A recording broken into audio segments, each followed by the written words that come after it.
कहानी शुरू होती है उत्तराखंड राज्य के देहरादून शहर में, जहां भाई बहन नंदिता और व्रज रहते हैं। व्रज बोल नहीं सकता, गूंगा है। दोनों कॉलेज के आखिरी के वर्ष में पढ़ाई कर रहे हैं। बचपन से ही बिना माँ बाप के पले और दुनियादारी को जानकर व्रज और नंदिता ने कॉलेज में पढ़ने के साथ साथ कमाने का उपाय निकाल लिया था। नंदिता होटल के मील्स का रिव्यू करती थी और व्रज उसका वीडियो बनाकर एडिट करके यूट्यूब और सोशल मीडिया पे प्रमोशन करता था। इसके बदले में उन्हें होटल में खाना और कुछ पैसे मिल जाते थे। भाई बहन में काफ़ी मीठी झगड़े भी होते थे। एक दिन कॉलेज में एक बदमाश लड़के समीर ने नंदिता और व्रज के खाने पे वीडियो बनाने पे और नंदिता के मोटापे पे अपमानित कर दिया। देखो आ गए फूडीज, जब देखो तब खाने की वीडियो बनाते रहते हैं। बाहर का खा खा के तुम्हारा पेट खराब नहीं होता क्या? तुम लोगों को खाने के अलावा कुछ सूझता ही नहीं क्या? धरती के बोझ। नंदिता ने व्रज को इशारा किया। बात हो गया, आप आज इसको पीटते हैं। व्रज और नंदिता समीर पे झपट पड़े। बहुत खींचतान के बाद वहाँ के स्टूडेंट्स ने उन्हें छुड़वाया। समीर सॉरी कहकर वहाँ से भाग गया। नंदिता और व्रज अपने घर आ गए। व्रज को परेशान देखते हुए नंदिता ने कहा, चिल मार भाई, भूल जाओ सब। नंदिता सोने के लिए चली गई। तभी स्टोर रूम में बिल्ली ने लकड़ियां गिराई। उदास व्रज का ध्यान स्टोर रूम की ओर गया। वो स्टोर रूम में गया तो वहां व्रज का ध्यान एक बड़ी रस्सी और कुछ लकड़ियों पे जाता है। व्रज पुरानी यादों में खो जाता है। तब व्रज 6 साल का था। व्रज और नंदिता रस्सी पे चल के लोगों का मनोरंजन करते थे। माँ ने दोनों को ये खेल सिखाया था। पिता का कुछ पता नहीं था और बीमार माँ भी एक दिन दुनिया से चली गई। रस्सी पे खेल के दौरान व्रज एक दिन गिर गया और सर पे चोट लगने के कारण व्रज की बोलने की शक्ति चली गई। वो गूंगा हो गया। बचपन में व्रज रस्सी पे चलना चाहता था, लेकिन नंदिता ने मना कर दिया। अमेज़ॉन वेबसाइट से व्रज ने स्लैकलाइन किट मंगवाई, लेकिन नंदिता को पता नहीं चलने दिया। व्रज पार्क में पेड़ के बीच और नदी के ऊपर स्लैक लाइन पे चलने की प्रैक्टिस करने लगा। 2 महीने की कड़ी प्रैक्टिस के बाद व्रज जंगल में एक ऊंचे पर्वत पे स्लैक लाइन के निरीक्षण करने के लिए पहुंच गया। पर्वत पे लंबाई, गहराई और ऊंचाई का अवलोकन किया। दूसरे दिन व्रज सुबह घर से अकेला स्लैक लाइन किट और कैमरा के साथ निकल गया। व्रज ने नंदिता को मैसेज कर दिया था कि वो देरी से घर आएगा। बाइक पे सूर्योदय के दर्शन करता हुआ व्रज पर्वत पे आ गया। पर्वत को और प्रकृति माता को प्रणाम करके व्रज ने स्लैक लाइन के लिए रस्सी दोनों पर्वत के बीच बांध दी। कैमरे 3 एंगल में लगा दिए। वार्म अप करने के बाद हार्नेस पहनकर व्रज रस्सी पे चलने के लिए तैयार था। सेफ्टी रस्सी लगाकर व्रज रस्सी पे चलने लगा, लेकिन 2 कदम चलने पे व्रज का बैलेंस गया और गिर गया। लेकिन दोनों हाथों से उसने रस्सी पकड़ ली। अपने आप को संभालकर व्रज रस्सी पे बैठ गया और खड़ा हुआ। व्रज चलने लगा। धीरे धीरे व्रज दूसरी ओर पहुंच गया। अब उसका आत्मविश्वास बढ़ रहा था। उसने काफ़ी फेरे लगाए, बहुत खेल किए। व्रज सेल्फी स्टिक लेकर रस्सी पे चलने लगा। रस्सी के सेंटर में आते ही अचानक तेज हवा आई। रस्सी हिलने लगी। व्रज का बैलेंस गया और वो गिर गया। व्रज का एक पैर सेफ्टी रस्सी में फंस गया था। वो उल्टे सर लटक रहा था। उसने ऊपर उठने की काफ़ी कोशिश की, लेकिन वो सफल नहीं रहा। कोई मदद के लिए नहीं था। व्रज को महसूस हुआ कि अकेले आकर उसने गलती की है। उसने चिल्लाने की कोशिश की, लेकिन आवाज़ नहीं आती थी। वो अपने आप को कोसने लगा। अब व्रज अपनी एनर्जी बचाने लगा। सूरज सर पे आ गया था। गर्मी बढ़ने लगी थी। व्रज की ऊपर उठने की कोशिशें असफल हो रही थी। उल्टे सर लटका व्रज अब थक गया था। अपना यूरिन पीने की कोशिश करता है, लेकिन उसमें भी सफल नहीं होता। धीरे धीरे शाम होने लगी। पंछी अपने घोंसले में वापस आ रहे थे। रात हो गई। जानवरों और जुगनू की आवाज़ें आ रही थी। पूनम की रात में चांदनी की किरणें जंगल पे बिखर रही थी। रात के 9 बज गए थे। नंदिता ने व्रज की मोबाइल पे कॉल किया और मैसेज भी किया, लेकिन व्रज का कोई रिप्लाई नहीं था और मोबाइल पे रिंग ही जा रही थी। नंदिता ने व्रज के दोस्तों के घर पे भी फ़ोन किए, लेकिन व्रज के बारे में कोई नहीं जानता था कि वो कहाँ है। नंदिता अपनी सहेली के साथ पुलिस स्टेशन जाती है, लेकिन पुलिस सुबह तक इंतजार करने को कहते हैं। जंगल में एक अजगर रेंगता हुआ रस्सी पे व्रज के पास आ जाता है। व्रज को अजगर खाने की कोशिश करता है, लेकिन बैलेंस ना रहने पर अजगर रस्सी पार करके चला जाता है। उल्टा लटका हुआ व्रज अपने हाफ पैंट की पॉकेट से एक कटर निकालता है और अपने पैर में फंसी सेफ्टी रस्सी को काट देता है और पेड़ों की टहनी और पत्तों में टकराता हुआ ज़मीन पे गिरता है और बाइक से अपने घर की ओर तेज़ गति से जाता है। घर पर दरवाजे पर ही नंदिता व्रज पे चिल्लाती है, व्रज कहाँ थी तुम? मोबाइल को क्या हुआ है? सब ठीक तो है ना? व्रज ने धीरे से कहा, सॉरी दीदी। नो सॉरी, जाओ अपनी बहन को छोड़कर जाओ। मैं यहाँ कितनी परेशान हो रही हूँ तुम्हारे लिए और तुम मेरा सुनते ही नहीं हो। चले जाओ यहाँ से। नंदिता दरवाजा बंद कर देती है। अचानक व्रज की आंख खुलती है। ये तो उसका भ्रम था। व्रज अभी भी उल्टा लटका हुआ है। रात को बारिश होती है। व्रज बारिश का पानी पीने की कोशिश करता है। दूसरे दिन सूर्योदय हो रहा है। पंछी उड़ रहे हैं। व्रज सोया हुआ है।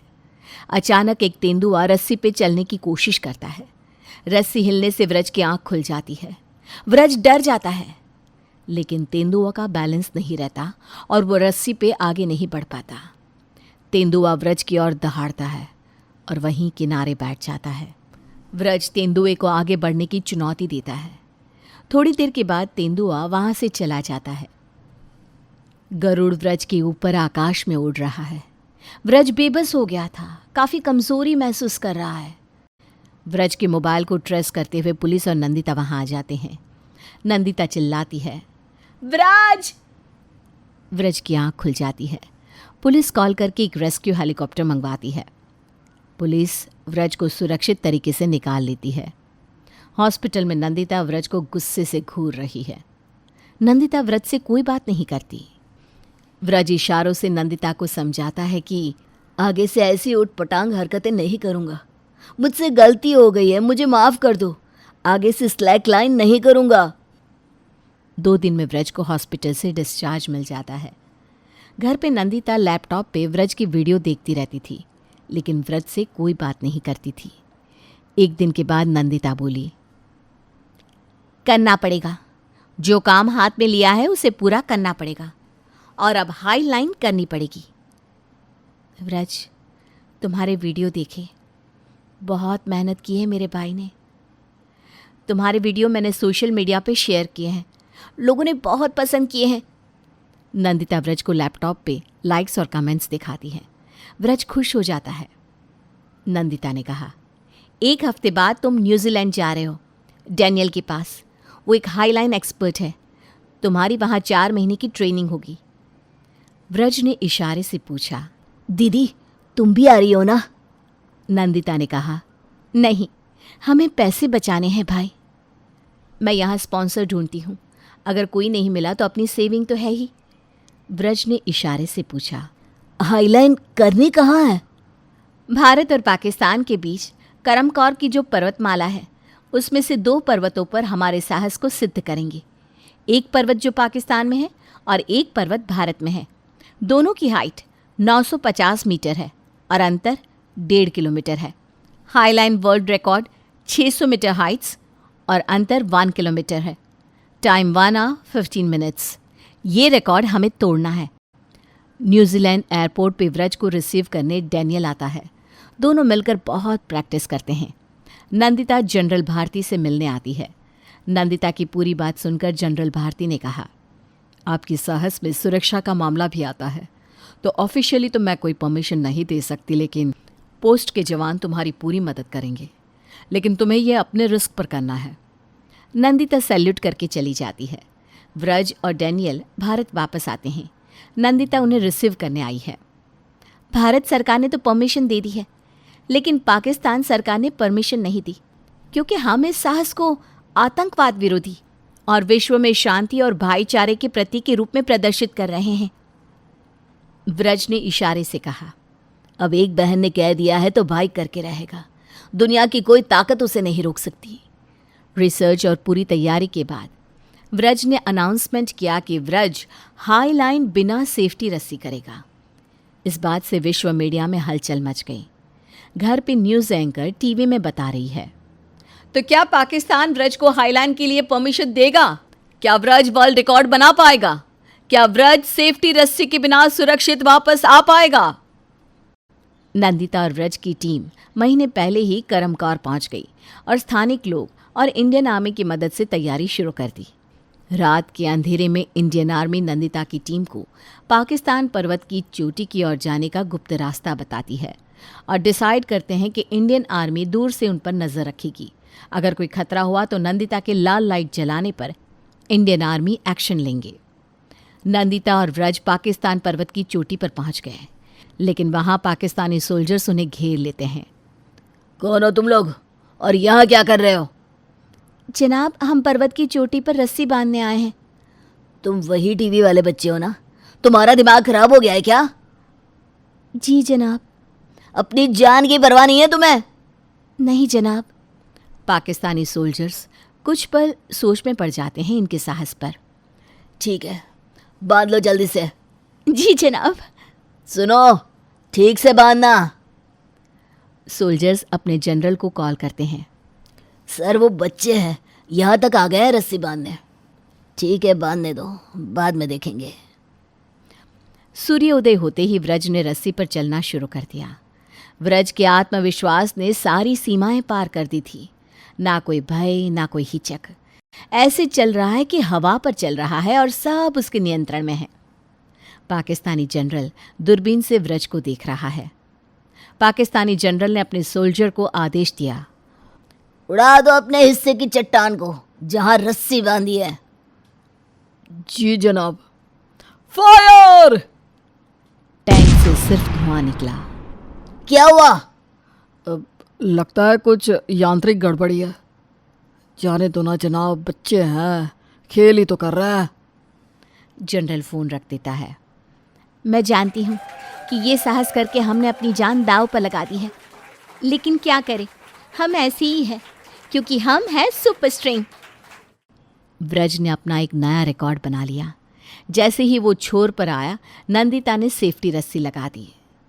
नंदिता ने कहा, चलो अब जाओ, रिकॉर्ड बन गया।